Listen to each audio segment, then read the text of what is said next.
तो लीजिए साथियों, फिर से आ गए। Welcome to easy maths by Abbas sir. इसके पहले आपके रीजनिंग की क्लास में सीटिंग अरेंजमेंट चल रहा था। सीटिंग अरेंजमेंट इसके पहले वाले वीडियो में हमने सारी चीज बता दी है कि सीटिंग अरेंजमेंट होता क्या है, कैसे कैसे आप लोग मेहमानों को बैठा सकते हैं, कैसे कैसे अपने दोस्तों को बैठा सकते हैं। अगर कोई इसके पहले वाला वीडियो ना देखा हो तो जाके पूरी वीडियो देख के आएंगे। क्वेश्चन आपके बोर्ड पे सारा मैटर लिखा हुआ है। इस मैटर को देखते हुए हम लोग फिगर बनाएंगे और फिगर बना के उसके बाद जितने भी क्वेश्चन इस फिगर से आएंगे वो क्वेश्चन को हम लोग बारी बारी से सॉल्व करेंगे। आपको कल बताया गया था, इसके पिछले वाले वीडियो बताया गया था, एसएससी, रेलवे और बैंक के एग्जाम में 5 से 10 क्वेश्चन आपको देखने को जरूर मिलेंगे इस चैप्टर से, सिटिंग अरेंजमेंट से।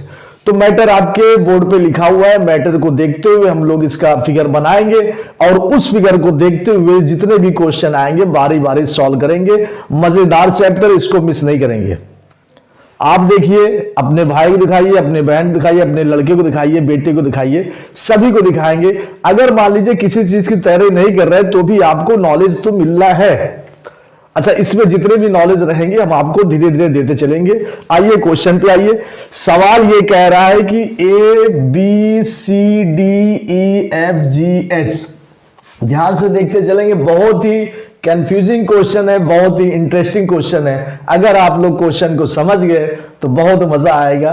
टाइम का बिल्कुल नहीं पता चलेगा इसमें। तो यहां पे 8 लोग हैं, ABCDEFGH। अगर आप घर में मेहमान आ रहे हैं तो आप उनको नाम दे सकते हैं, रमेश, सुरेश, राधा, सीता, कुछ भी आप लोग नाम दे सकते हैं। तो यहां पे ये है और आगे कह रहा है कि एक वर्गाकार मेज। अब बात यहां पे है कि वर्गाकार किसे कहते हैं। वर्गाकार 2 शब्द से मिलके बना है, वर्ग और आकार। एक मेज वर्ग के आकार का है। और वर्ग किसे कहते हैं, मैथ वाले बच्चों को पता होगा, वर्ग कहते हैं जिसकी चारों भुजा बराबर होती है। मैथ में भुजा कहते हैं लाइन। ऐसी लाइन, ऐसी 4 लाइन जो बराबर हो। 4 लाइन, 4 बराबर लाइन से बंद आकृति को वर्ग कहते हैं। 4 बराबर लाइन से बंद आकृति को वर्ग कहते हैं। तो ये मान लीजिए वर्ग है, 4 भुजा का बंद आकृति का एक वर्ग है। मेज के चारों ओर मुंह करके इस प्रकार बैठे हुए हैं। अब सभी का मुंह जो है, सभी का फेस इस सेंटर पे है।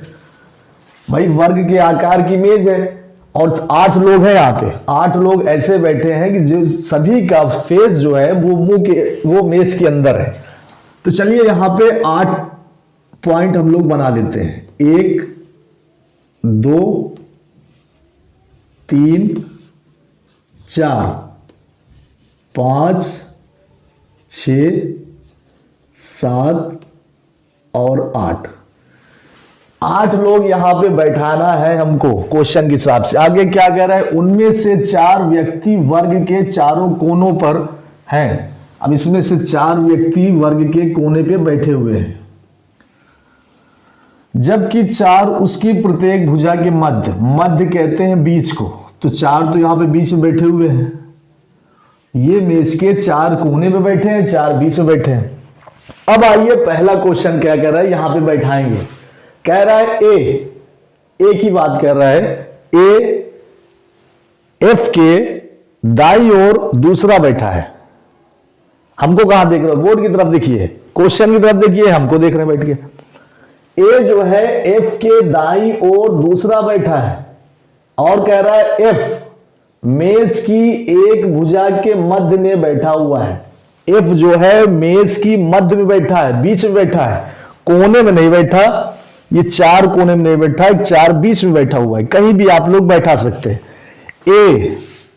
एफ के दाईं ओर दूसरा है। अब मान लीजिए एफ को आपको जहां बैठाना है, मान लीजिए एफ के दाईं ओर दूसरा। अगर हम यहां पे एफ को दूसरे यहां पे बैठा देते हैं तो ए जो है एफ के दाईं ओर। अब एफ का मुंह अंदर साइड है तो इसका दाया दूसरे नंबर पे ए बैठाना है, तो इसका दाया दूसरे नंबर पे, ये पहला नंबर, ये दूसरा नंबर, यहां पे ए बैठ जाएगा। अब ये लाइन आपकी पहला पॉइंट क्लियर हो गया। पहला पॉइंट कह रहा है ए एफ के दाईं ओर दूसरा बैठा है, बिल्कुल सही है। एफ मेज की एक भुजा के मध्य बैठा है, बिल्कुल सही है। तो ये पहली लाइन हमारी क्लियर हो गई। सेकेंड लाइन कह रहा है जी जो मेज के किसी भी कोने पर नहीं बैठा है। जी जो है वो मेज के किसी भी कोने पर नहीं बैठा है, लेकिन डी के दाईं ओर दूसरे स्थान पर बैठा है। डी के दायां ओर दूसरे स्थान पे अगर हम डी को यहां बैठा दें तो डी का मुंह अंदर की तरफ है भाई, मेज के बीच में मेज की तरफ है, तो ये डी का दायां हाथ ये हो जाएगा 1 और 2। तो डी के दाईं ओर दूसरे स्थान पे बैठा है जी, और कह रहा है जी जो मेज के किसी भी कोने पर नहीं बैठा, कोने पर नहीं बैठा तो ये बीच में बैठा है, और डी के दाहिने हाथ की तरफ दूसरे नंबर पे जी बैठा है।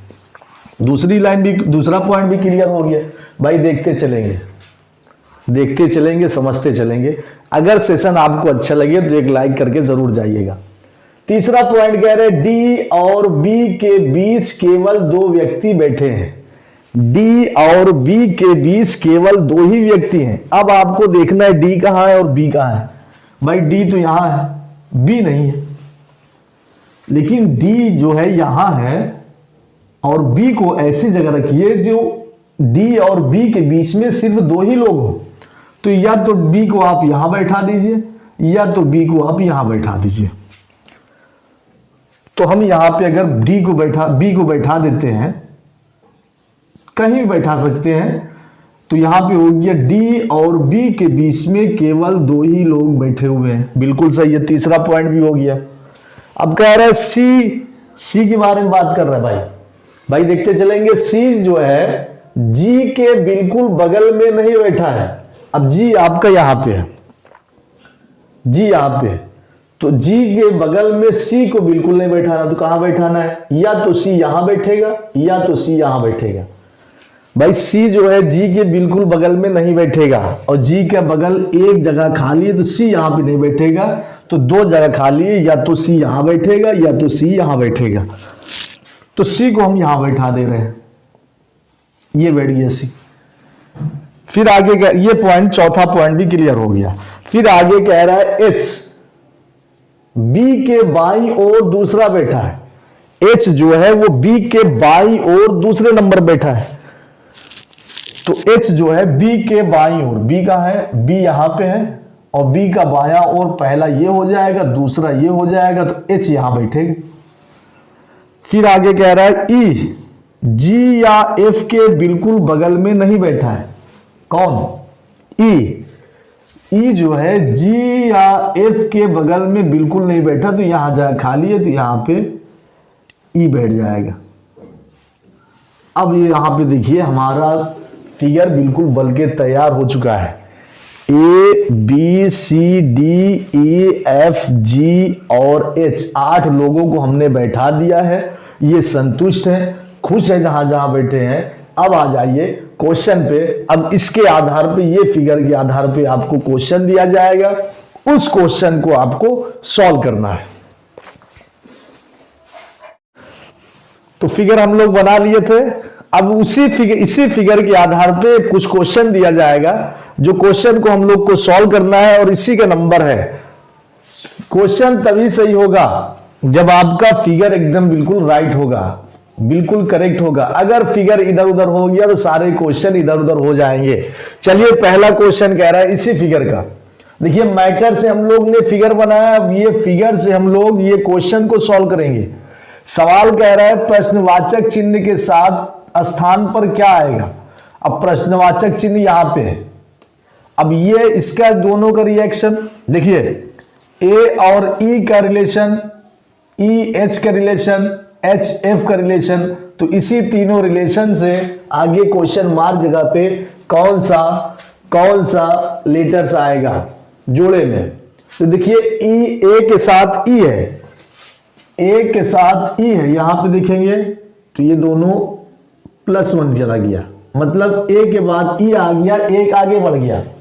फिर कह रहा है ई के बाद एच है, ई यहां पे, एच यहां पे, इसका मतलब ई के बाद एच दूसरे नंबर पे है, ई के बाद पहला डी है, फिर दूसरा एच है, फिर एच के बाद एफ, एच यहां पे, एफ यहां पे, रिलेशन समझिएगा। तो एच के बाद पहला, दूसरा, तीसरा, मतलब 3 आगे चला गया। क्या रिलेशन समझ में आया? पहले वाले में +1 गया, दूसरे वाले में +2 गया, तीसरे वाले में +3 गया, तो नेक्स्ट वाले में कितना जाएगा? 4 जाएगा। तो F के बाद 4 आगे देखिए, 1 2 3 और 4, इसका मतलब F के साथ D जाएगा +4 में, तो FD होगा भाई। प्लस पहले 1 गया, फिर 2 गया, फिर 3 गया, अब फिर 4 जाएगा, और F के बाद 4 आगे ले जाएंगे, आगे के मतलब प्लस में, तो 4 प्लस में जाएगा तो D तक जाएगा, +1 +2 +3 और ये +4, तो मतलब F और D हो जाएगा, जो कि ऑप्शन नंबर 3 में मिल रहा है, FD ऑप्शन नंबर 3 इसमें रहेगा। फिर सेकेंड नंबर कह रहा है C के संदर्भ में F का स्थान कौन सा है? C को देखते हुए F का जगह कौन सा रहेगा? अब आपको पहले C देखना है, C तो हमारा यहां पे है, C तो हमको यहां पे देखना है। C को देखते हुए F का जगह बताना है। अब देखिए, ध्यान से देखेंगे तो F जो है C के बिल्कुल ठीक पीछे है, तो ठीक पीछे का मतलब ठीक पीछे यहां पे है, तो ऑप्शन के साथ देखिए कह रहा है कि बाएं से तीसरा, बाएं से तीसरा बिल्कुल नहीं है, ठीक पीछे भाई वहां पे। तुरंत दाएं, तुरंत दाएं नहीं है, यहां पे आपको डायरेक्शन समझना है। दाया तो इसके C के ठीक दाएं ए मिलेगा, तो ये भी ऑप्शन सही नहीं रहेगा। बाएं से दूसरा, बाएं से दूसरा भी नहीं है, दूसरा तीसरा तो होना नहीं है क्योंकि आगे पीछे है। तुरंत बाएं, तुरंत बाएं है इसका, ठीक बाएं, तुरंत बाएं, ये option number 5 will be right answer. तीसरा क्वेश्चन कह रहा है F और A के ठीक बीच कौन बैठा है? F और A के बीच ठीक बीच कौन बैठा है? F और A, F यहां पे, A यहां पे, तो दोनों के ठीक बीच में C बैठा है, जो कि ऑप्शन नंबर 2 में रहेगा। पतली कमरिया मोरे हाय हाय हाय, तिरछी नजरिया मोरे हाय हाय हाय, ये दिखाने से अच्छा है कि आप लोग ये दिखाइए अपने बच्चों को। चलिए अगला क्वेश्चन कह रहा है, अगला क्वेश्चन ध्यान से देखिएगा, कह रहा है उपरयुक्त व्यवस्था में निम्नलिखित 5 में से 4 एक समानता है। मतलब 5 ऑप्शन दिया है, 5 लेटर्स दिया है, 5 व्यक्ति है, जिसमें से 4 सेम है, 4 की एक समानता है और उनका एक समूह बन जाता है। भाई जब समान रहेंगे तो समूह बन जाएगा, जब कॉमन रहेंगे तो समूह बन जाएगा। इनमें से कौन सा व्यक्ति इस समूह में नहीं आता? तो पहले 5 ऑप्शन को देखना है कि 4 ऑप्शन कौन से सेम मिल रहे हैं, क्या भाई समानता है चारों में, एक में क्या असमानता है। तो चलिए यहां पे पहला दिया है नंबर, पहला नंबर है डी। अब डी को आपको टिक कर लेना, डी यहां पे है, मतलब भुजा के मध्य में है, बीच में है। फिर एफ, एफ के बारे में यहां पे दिया है, एफ बिल्कुल बीच में है, देखिए दोनों बीच में आ रहा है। फिर आगे दिया एफ, ई, ई देखिए ई किनारे है। और आगे बढ़िए, ए, ए आपका बीच में है, जी, जी भी बीच में है। देखिए 4 लोग तो भुजा के मध्य में बैठे हैं, बीच में बैठे हैं, और बेचारा डी, बेचारा ई जो है ई कोने में बैठा है, तो ई जो है सबसे अलग है। तो option number 3 will be right answer. भाई 4 तो भुजा के मध्य बैठे हैं, 4 तो मेज के बीचों बीच बैठे हैं, ये जो बेचारा ई है वो ई जो है कोने में बैठा दिया गया है, तो इसलिए ई अलग माना जाएगा। अब आ जाइए क्वेश्चन नंबर 5 पे, कह रहा है ए से एंटी क्लॉकवाइज। अब ये चीज देखना है, एंटी क्लॉकवाइज क्या है, इसके बारे में आपको विस्तार से समझ लेना है। एंटी क्लॉकवाइज एक होता है क्लॉकवाइज, क्लॉकवाइज, क्लॉकवाइज को हिंदी में कहते हैं दक्षिणावर्त, दक्षिणावर्त।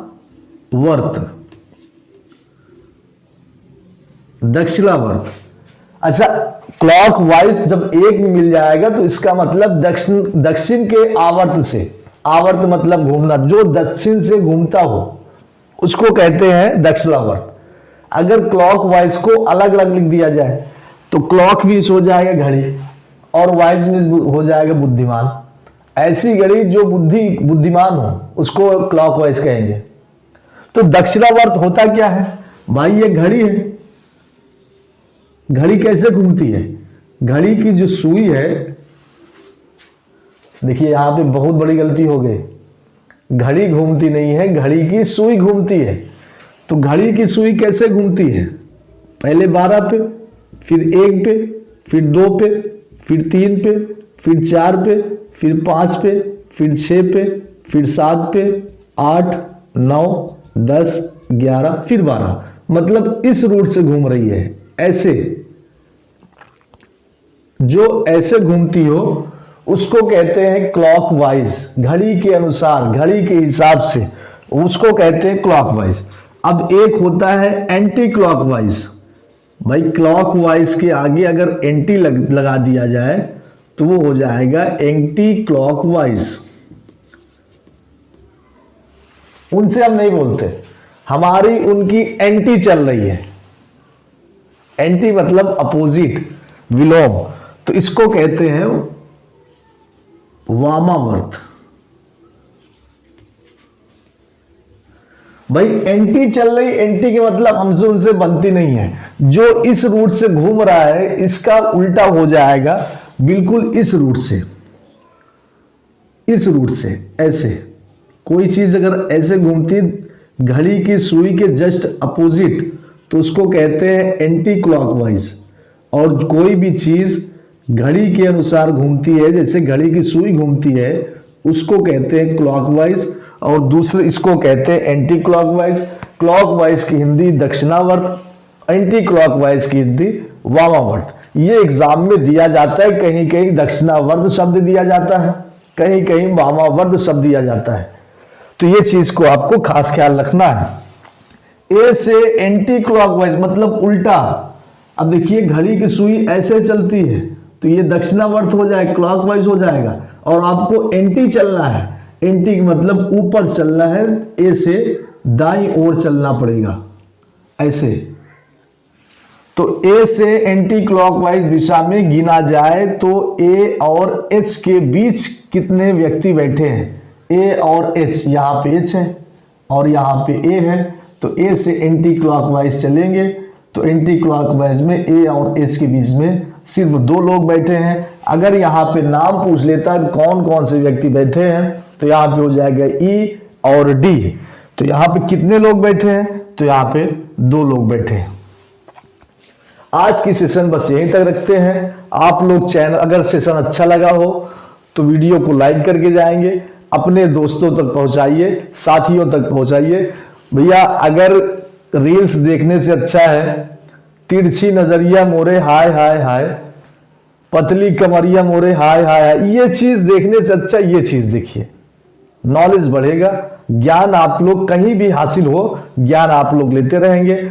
चैनल को सब्सक्राइब कर देंगे, अपने साथियों तक शेयर करेंगे। जय हिंद, जय भारत, अपना ख्याल रखिए।